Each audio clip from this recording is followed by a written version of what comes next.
No dia 28 de maio de 1972, o Duque de Windsor, Eduardo VIII, morreu em Paris. Esse dia, um popular programa de televisão preparou um documentário sobre a vida do Duque.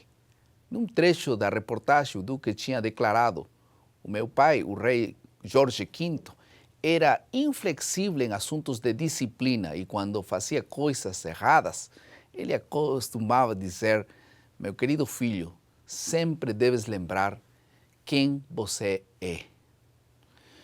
Todos nós somos filhos do Rei de Reis, Senhor de Senhores. Você acredita nisso? Eu acredito.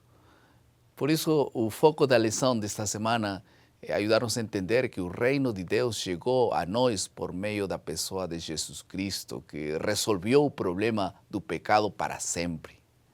Já vivemos nesse reino da graça, aguardando a manifestação do reino da glória para trazer o fim definitivo do pecado. Vamos a passar à segunda parte de nosso esboço.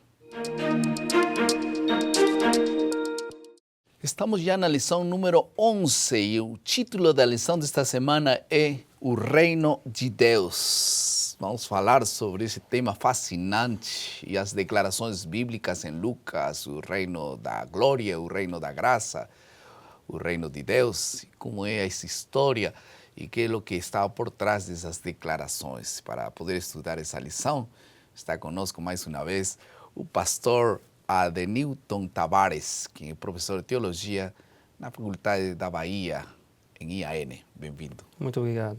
Prazer novamente estar aqui. E vamos fazer uma oração para que Deus nos guie nesse momento especial. Vamos orar. Querido Deus, mais uma vez nós estamos diante da Tua presença para estudarmos um novo assunto da Bíblia. Vamos estudar neste momento a respeito do reino de Deus e suplicamos humildemente que o Senhor nos acompanhe nesse estudo, que o Teu Santo Espírito dirija os nossos pensamentos e que seja um momento de aprendizado para todos nós. Amém. Colocamos a nossa vida nas Tuas mãos e o fazemos agradecidos em nome de Jesus. Amém. Amém. Antes de poder tocar os pontos necessários para a lição desta semana, gostaria de introduzir esse assunto, mais ou menos relatando qual é o processo que levou a Lucas a escrever o tema do reino de Deus. O plano de Deus para o povo de Israel era que tivessem uma monarquia divina. Sempre foi assim. Mas eles preferiram um sistema de governo humano. Qual foi o resultado daquela decisão? Tempos repletos de luzes e sombras. Houve reis como David, Salomão, Josias, Ezequias, Uzias, Amazias, enfim, que procuravam sempre se submeter à soberania divina. Mas houve outros reis como Jeroboão, Acabe, Manassés, Amon, que, entre outros, provocaram a mais terrível decadência espiritual no povo de Israel. Desde o ano 586, nunca mais conseguiu contar com a presença de um rei da ascendência de Davi. Agora, depois de muitos anos, o povo se perguntava: cadê daquela promessa de 2 Samuel, capítulo 7, verso 12, que fala: farei levantar depois de ti e um descendente, e procederá de ti, e estabelecerei o reino para sempre, está no verso 6, e teu reino será firmado para sempre, teu trono será estabelecido para sempre. A que reino se está referindo? O que está querendo dizer com aquele reino? Esse será um tema que nós vamos agora estudar na lição desta semana, o reino de Deus. Lucas é o evangelho que mais refere o significado, o reino de Deus, nesse contexto do livro do evangelho de Lucas. Então, essa expressão, qual é o sentido, qual é o significado real da expressão reino de Deus? É interessante, embora Lucas seja o evangelista que mais faz referência a esse assunto do reino de Deus, nós precisamos de um texto de Marcos para lançar um pouco de luz sobre esse assunto. E o texto de Marcos é o capítulo 1, versos 14 e 15, mais especificamente o verso 15. Mas eu vou ler a partir do verso 14, quando o texto diz assim: depois que João foi entregue à prisão, veio Jesus para a Galileia, pregando o evangelho do reino de Deus e dizendo: o tempo está cumprido e o reino de Deus está próximo. Arrependei-vos e crede no evangelho. Então, por que é importante esse texto de Marcos? Por causa dessa expressão que aparece aqui. O tempo está cumprido. E essa expressão tem relação com a expressão reino de Deus. A expressão reino de Deus aparece no final do verso 14 e aparece no verso 15 após essa expressão. A que tempo Jesus está se referindo aqui? Para que a gente saiba a que tempo Jesus está se referindo, aí nós precisamos ir para o livro de Daniel. Então eu gostaria rapidamente de ler um texto aqui do livro de Daniel, Daniel capítulo 9. Daniel capítulo 9, um texto muito conhecido de todos nós. Daniel capítulo 9, a partir do verso 24. Daniel capítulo 9, verso 24, é um texto muito conhecido, que está falando aqui das 70 semanas. O texto diz assim, no verso 24, 70 semanas estão determinadas sobre o teu povo e sobre a tua santa cidade, para fazer cessar a transgressão e dar fim aos pecados, e para expiar a iniquidade e trazer a justiça eterna, e selar a visão e a profecia, e para ungir o santo dos santos. Verso 25. Sabe e entende desde a saída da ordem para restaurar e para edificar Jerusalém, até o ungido, ou seja, Cristo, o príncipe, 7 semanas e 62 semanas. Ou seja, o texto está determinando um tempo aqui de 69 semanas até a chegada do ungido, até a vinda do ungido. E aqui no Evangelho de Marcos, Jesus está aplicando essa profecia, o cumprimento dessa profecia ao seu ministério, que tem início aí por volta do ano 27 da nossa era. Ou seja, o cumprimento desse tempo é o cumprimento da profecia das 70 semanas, especificamente das 69 semanas. O que aconteceria após esse período da profecia de Daniel? Então, o reino de Deus seria estabelecido. Então, o reino de Deus é estabelecido nesse período. Agora, tanto Mateus quanto Marcos e Lucas, logicamente também, eles vão enfatizar quais são as características desse reino. Esse reino tem características absolutamente diferentes das características dos reinos desse mundo. O reino de Deus é um reino espiritual. No reino de Deus, por exemplo, há lugar para os frágeis. Jesus disse: vinde a mim todos vós que estáis cansados. Nesse reino, há lugar para os que choram. Nesse reino há lugar para os humildes. É um reino que tem características completamente diferentes. É um reino que se contrapõe humanos, né? Dos reinos humanos. Esse reino se contrapõe em todos os aspectos aos reinos deste mundo. É um reino espiritual. O reino de Deus é um reino espiritual. Então, esse reino é Jesus? Esse reino é o reino que Jesus veio estabelecer. É o reino que Jesus veio inaugurar. É claro que, se a gente leva as últimas consequências, a gente poderia fazer essa aplicação. Mas esse reino é o reino espiritual que será estabelecido para sempre. Na vinda de Cristo, ele inaugura. Nós já podemos desfrutar as bênçãos desse reino. Então, aqui nós temos aquilo que nós chamamos de tensão entre o já e o ainda não. Nós podemos desfrutar agora as bênçãos desse reino, mas a concretização, o estabelecimento final desse reino ainda é algo para o futuro. Por isso que talvez Jesus ensinou a seus discípulos a orar, venha tu reino. Exatamente. Porque ele já estava, Exatamente. já havia chegado, Exatamente. a profecia já estava cumprida, Exatamente. e ele ora e pede que o reino venha ainda. Exatamente. Esse reino está presente no nosso coração. Esse reino está presente no nosso coração. Agora, voltando à questão de Cristo, Cristo é o reino.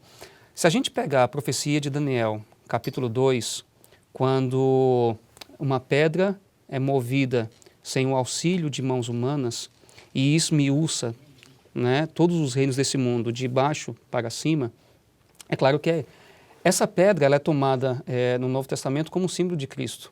É o reino de Cristo que vai ser estabelecido. Esse reino, ele já está presente em nós. Esse reino está presente no nosso coração. Mas voltando à questão do já e o ainda não. Nós já podemos desfrutar das bênçãos, porque Cristo inaugurou esse reino, mas o estabelecimento final é algo que nós ainda estamos aguardando. E vai acontecer, logicamente, na volta de Cristo. Lucas e podemos buscar os textos se fosse necessário, fala sobre o reino da glória agora. Qual é o significado do reino da glória em contraste com o reino da graça? Ou seja, a graça tornou possível o reino da glória. Então, com a vinda de Cristo, a chance, a oportunidade para que nós habitemos nesse reino que Deus preparou foi estendida. Ou seja, com a vinda de Cristo, a oportunidade foi estendida a todas as pessoas. A oportunidade está franqueada, a porta está aberta. Então, todos nós podemos ter acesso a esse reino que nós chamamos de reino da glória. Agora, uma coisa que a gente precisa deixar bem claro é que não existe, digamos assim, uma oposição ou uma descontinuidade entre o reino da graça e o reino da glória. Então, a única diferença é que o reino da graça é o reino que Cristo veio inaugurar e que já pode ser experimentado, e esse reino, essa graça que Cristo estendeu, que nos dá a possibilidade, nos abre a possibilidade de nós podermos participar do reino da glória. Então, na verdade, a única diferença que existe entre o reino da graça e o reino da glória é essa tensão, voltando à questão do já e o ainda não. O reino da graça já está conosco, está estabelecido, está no nosso coração, mas nós ainda não estamos vivenciando o estabelecimento Claro, final. porque o reino da glória será no céu. Será no céu, exatamente. E naquele reino, como diz a Bíblia, não teremos mais lágrimas. Exato. E toda a morte acabará. Exato.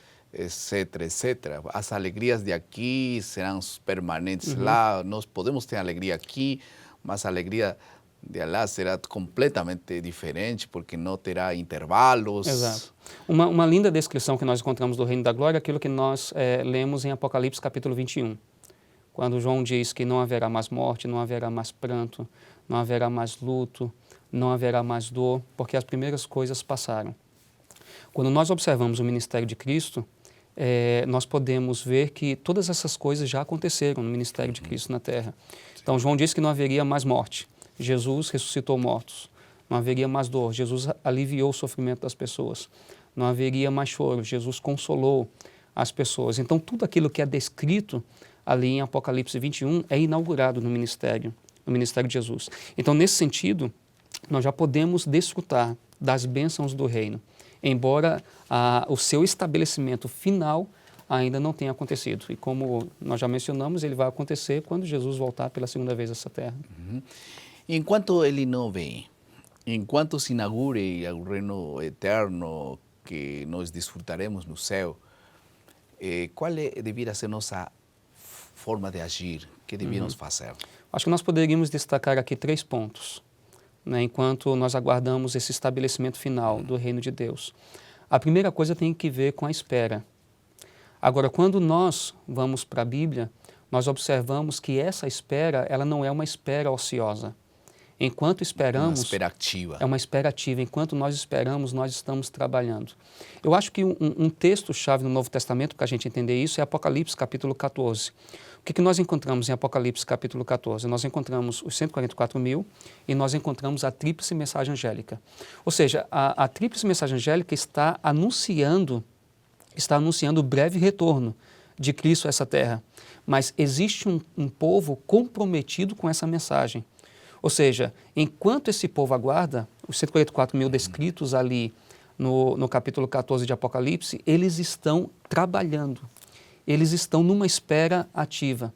Ou seja, então a primeira coisa que nós precisamos fazer é esperar, mas esperar ativamente. Enquanto nós aguardamos, nós trabalhamos.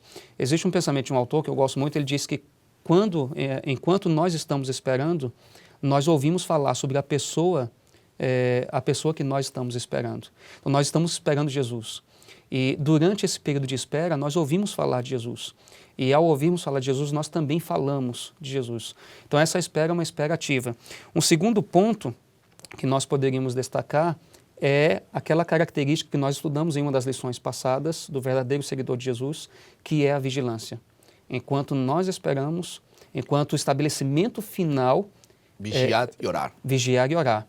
E a Bíblia até diz assim, que está em pé, cuide que não caia. Ou seja, nós precisamos estar constantemente atentos. E outra coisa importante que nós podemos destacar, nós encontramos aqui no texto de Lucas, em Atos capítulo 1, que é o batismo do Espírito Santo. Ou seja, nós só podemos suportar a espera com o Espírito Santo na nossa vida. E esse é um conceito que aparece muito claramente na parábola das 10 virgens.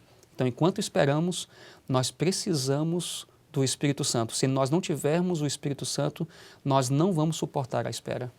É bom detalhe no final. Vamos ouvir agora o comentário do autor, o Dr. John Fowell.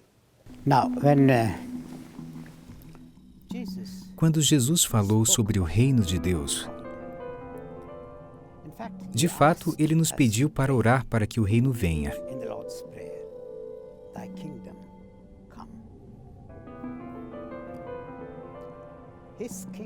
O reino de Deus veio na pessoa de Jesus.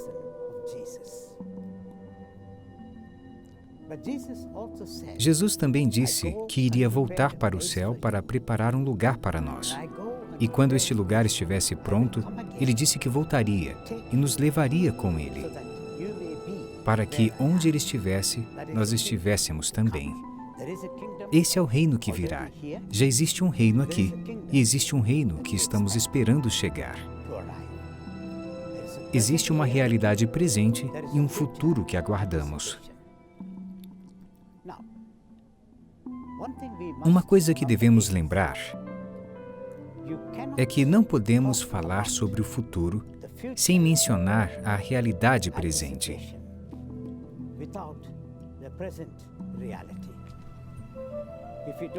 Se você não pertence ao reino de Deus hoje, aqui na Terra, você não pode fazer parte do reino que virá.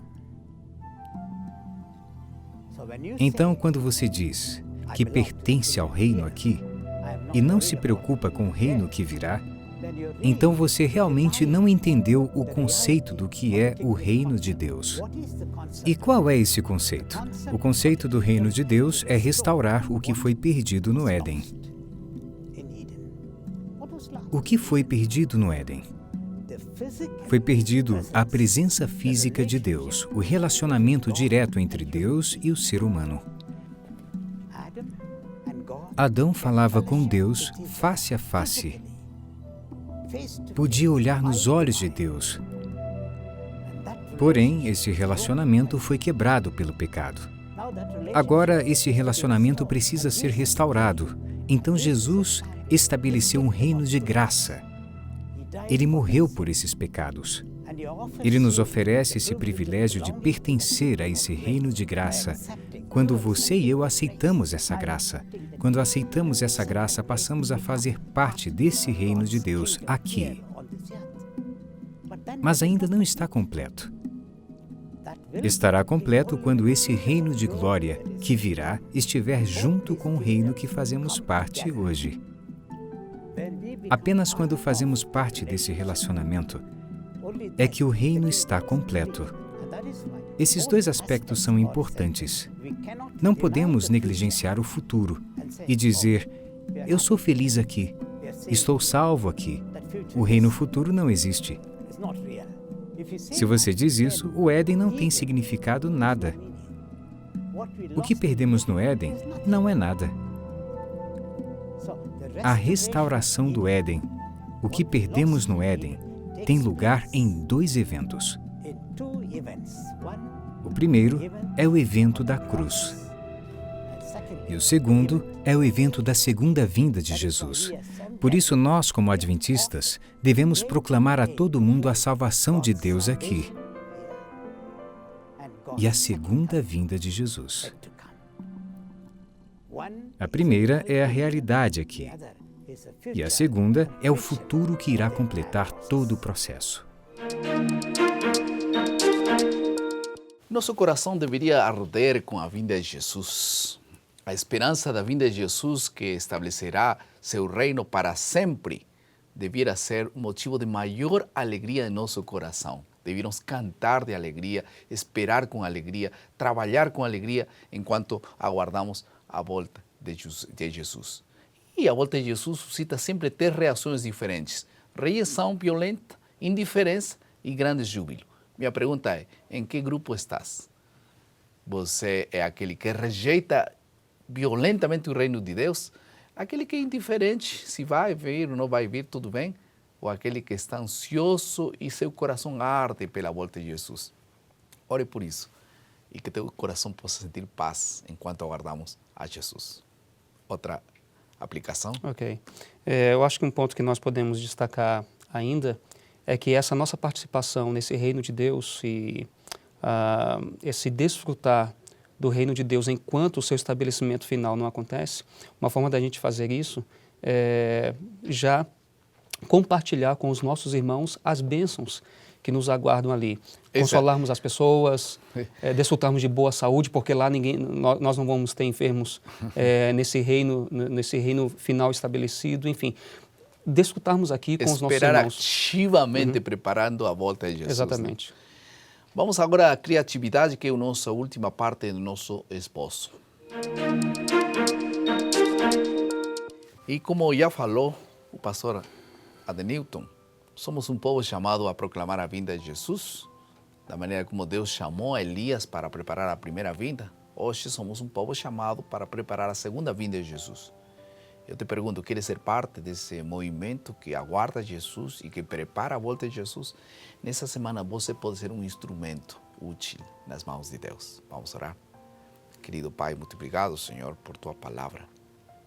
Nos ajuda, Senhor, a participar ativamente na esperança e no preparo da Tua vinda a esta terra. Em nome de Jesus. Amém.